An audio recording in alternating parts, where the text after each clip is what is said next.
Bonjour mon ami, ça va bien? Je fais un petit reportage. Toujours le sourire, c'est ça qui me fait plaisir. Ça, c'est bien. Je fais un petit reportage pour savoir un peu ce que les gens pensent, parce qu'un jour ou l'autre on va mourir.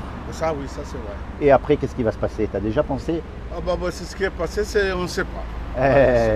Et si on savait? Regarde, il y a des gens, ils jouent au loto, alors qu'il y a 1 million de plus, je crois qu'il y a une chance sur 10 millions de gagner. Oui. Et pourtant, ils y croient. Imagine qu'il y ait une chance sur 10 millions que ce que je vais dire, ce soit la vérité. Ah, une fois qu'on est mort, on va être jugé. Ça, oui, ça c'est vrai. Et on va être jugé par rapport au bien ou au mal qu'on a fait. Ça c'est vrai. Alors la question à se poser, oui. Comment est-ce qu'on sait si on fait du bien ou si on fait du mal? Ah, ça on va savoir quand on est à cet âge que j'ai là. Ah bon? Voilà. À cet âge-là, je sais que là, ce que je fais là, c'est pas bien. Alors, sur quoi on se base? Il faut qu'il y ait quand même quelque chose, une base. Vous connaissez les 10 commandements? Bon, j'ai déjà vu, mais je ne connaissais pas très bien, mais j'ai déjà entendu. Les 10 commandements, on va voir. Oui. Est-ce que tu as déjà menti? Ah oui, ça oui. Comment on appelle quelqu'un qui a menti? Ah bah ça, on dit, c'est... Un menteur. Voilà. Mais attention, hein, moi aussi, hein, et j'ai peut-être plus menti que toi, alors je juge pas. Hein. Parce que moi, je mentis. Bon. J'ai menti à mes parents, j'ai menti à beaucoup de monde. Depuis à mon âge là. Ouais, bah après on se calme. Après, on se calme. Bon, c'est pas la peine de mentir. Mais j'ai dit à mes enfants aussi. Mais tu sais quoi? Si tous les deux on vole une voiture, oui. Et on ne se fait pas attraper tout de suite. Après, on trouve un travail, on se range, on devient bien. Mais c'est pas bien. Mais s'il nous attrape, le juge, il va quand même dire, hé, là-bas, vous vous souvenez, vous avez volé une voiture, donc il va falloir payer pour ça. Ça, c'est vrai. Est-ce que tu as déjà volé quelque chose? Alors attention, voler, ça veut dire prendre quelque chose qui ne nous appartient pas. Ah. On n'est pas obligé d'aller dans une banque, hein? Non. J'ai déjà pris, mais je n'ai pas dit que je volais. Je prends. Eh oui, ben je prends, mais voilà. Ça s'appelle comment? Un vol. Alors ça, c'est la question. Ça, c'est vrai, je ne mens pas, ça, c'est la vérité. J'ai déjà volé. Ça aussi, c'est la question qui tue tous les hommes. Voilà. Est-ce que tu as déjà regardé une femme dans la rue pour la convoiter? Oui. Et moi aussi, hein, on est tous des hommes. Donc, si Dieu est juste, il va nous juger par rapport aux 10 commandements, sa loi, son standard à lui. Et s'il nous juge par rapport à cette loi, eh ben on va être déclaré coupable. Mais Dieu aussi l'a dit. Il a dit, si tu...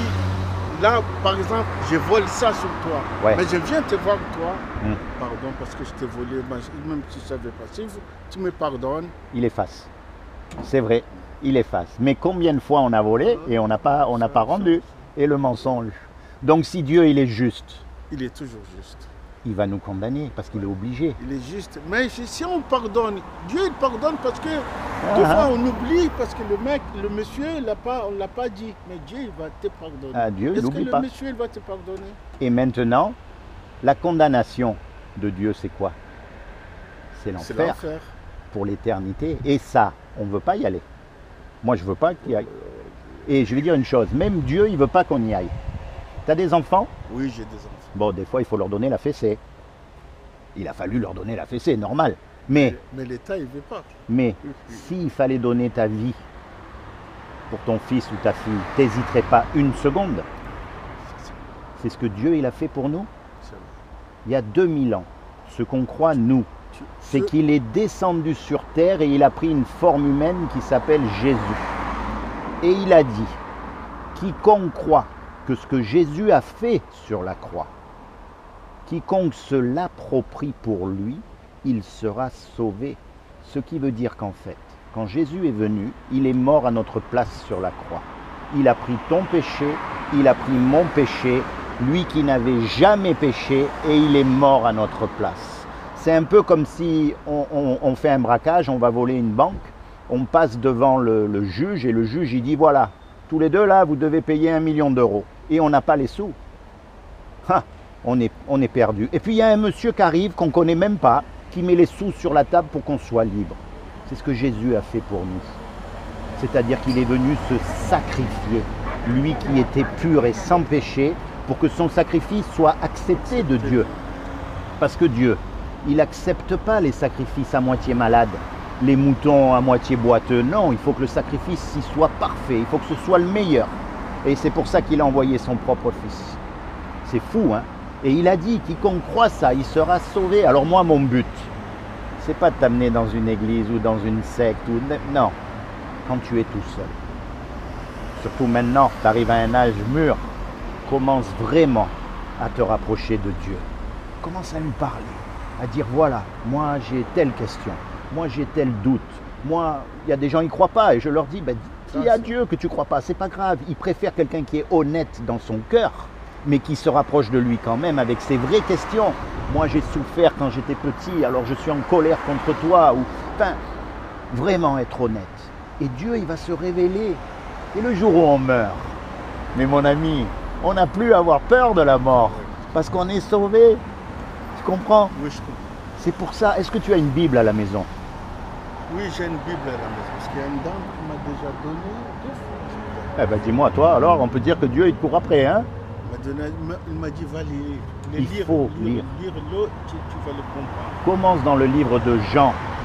Commence, mon ami, parce qu'il n'y a rien de plus important ici sur cette terre. Que l'on soit malade, que l'on soit en prison, que l'on soit sur une chaise roulante, ou même si on est riche et en bonne santé, ça s'arrête puisqu'on meurt. Et puis on part tous une main devant, une main derrière. Hein? On n'amène rien avec nous. Et après, il y a bien une raison pour tout ça.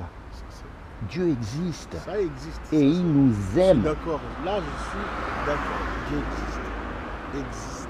Maintenant, là où on est, il y est toujours. Oui, mais par contre, il ne faut pas confondre religion et Dieu. Parce que qui c'est qui a mis Jésus sur la croix? Ce sont les religieux de l'époque. Parce qu'il est venu faire la révolution. Il a dit, mais attendez, soyez pas hypocrites.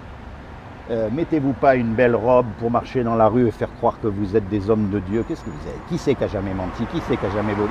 Vous êtes tous pareils, les hommes. Et c'est vrai, on est tous pareils. Et toi, tu es honnête, tu reconnais. On est tous pas bons. C'est vrai au fond de nous. Regarde un petit garçon ou une petite fille, quand ils sont bébés, on n'est pas obligé de lui apprendre à faire le mal. Hein? Ils savent tout de suite faire le mal. On se bat pour apprendre le mal. Voilà. Pense à ça, mon ami. Il n'y a rien de plus important. Et en souvenir, je vais te laisser ça. Merci beaucoup. Merci infiniment. C'est comment ton prénom? Ibrahim. Ibrahim, voilà. Moi c'est Laurent. Merci. Sois béni, Ibrahim. Je prie vraiment pour que le Seigneur il se révèle à toi, que tu sois béni, merci. Toi et toute ta famille. Parce qu'il a promis. Tout le bonheur que vous voulez de moi, moi pareil. Alléluia. Sois béni, Ibrahim. Merci, c'est gentil. Bonne journée. Beaucoup. Merci vous aussi.